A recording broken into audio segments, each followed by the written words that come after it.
संसार वालों से जितना संबंध गहरा रखते हैं इतना भगवान से कहां कर पाते हैं। इसलिए नाम की महिमा है।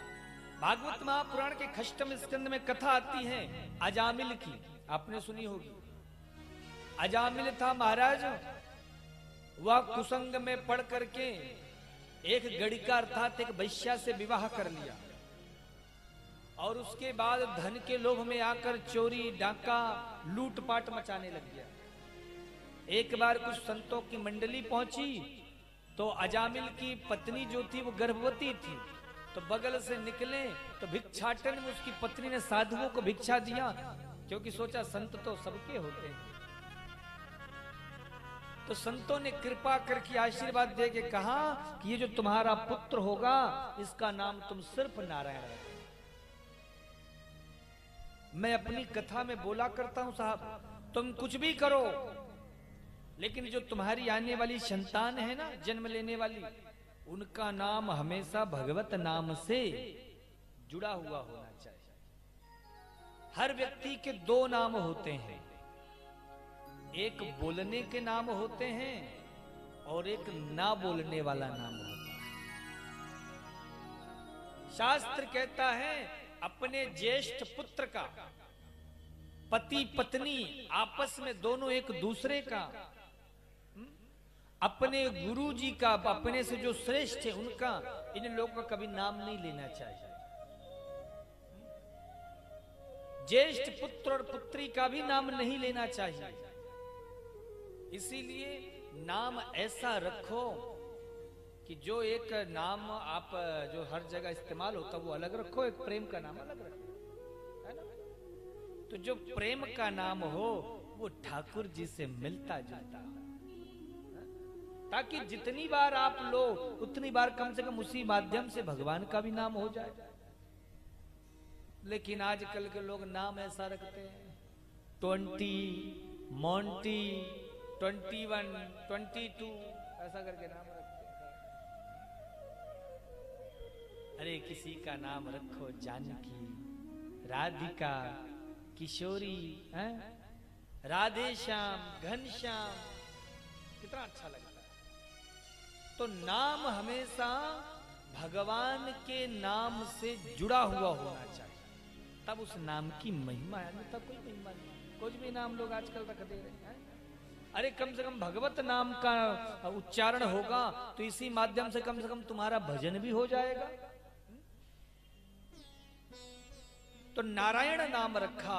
अजामिल का अपने पुत्र नारायण से बड़ा विशेष प्रेम था, बड़ा लगाव था।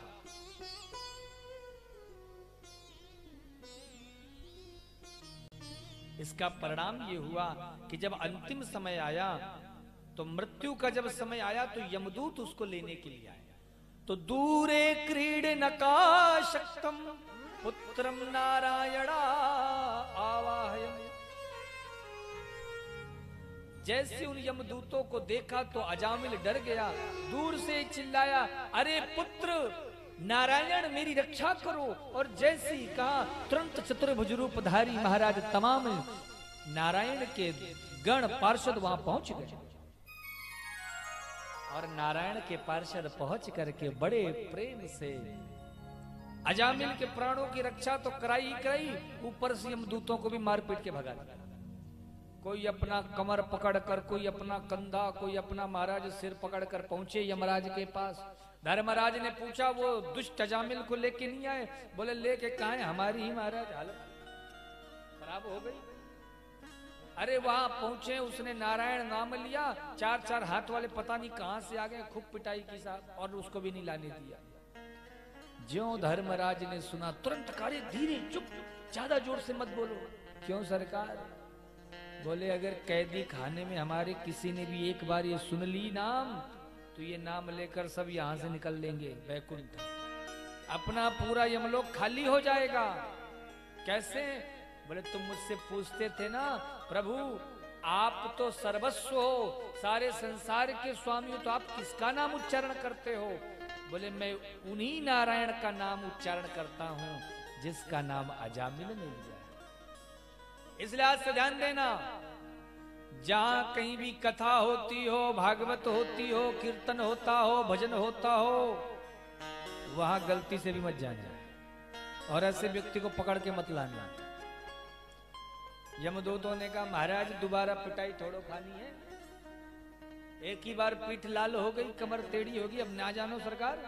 पर एक बात बताओ, कोई कथा में जा करके हल्ला गुल्ला करे, कोई कथा में जाके सो जावे, तो ऐसे लोगों को लाना है कि नहीं लाना है? बोलो क्या करना चाहिए? जो कथा में आके हल्ला गुल्ला करते सोते हैं उनको यमदूत को बोले कि ले जाएं?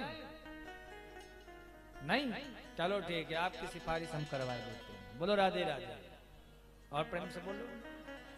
तो कथा कहती है, धर्मराज ने कहा देखो भाई, अब कथा में हल्ला गुल्ला करते हैं, सोते हैं आकर के, तो जो व्यास जी महाराज होंगे बीच बीच में नाम, कभी राधे राधे, कभी जय श्री सीताराम, या कभी भजन कीर्तन करते ही होंगे, तो नींद जरूर खुलेगी भैया। कथा विश्राम हो गई तो थोड़ी बहुत जो भी कान में आवाज जाएगी उसका असर तो होगा ही होगा। तो ऐसे लोगों को भी यमलोक में लेके नहीं आना। तो साहब और कहीं जाओ तो समस्या है, लेकिन कथा में आकर यदि तुम सोते भी हो तो ऐसे लोगों को भी यमलोक से हाँ साहब बच जाते हैं। तो ऐसी बड़ी महिमा।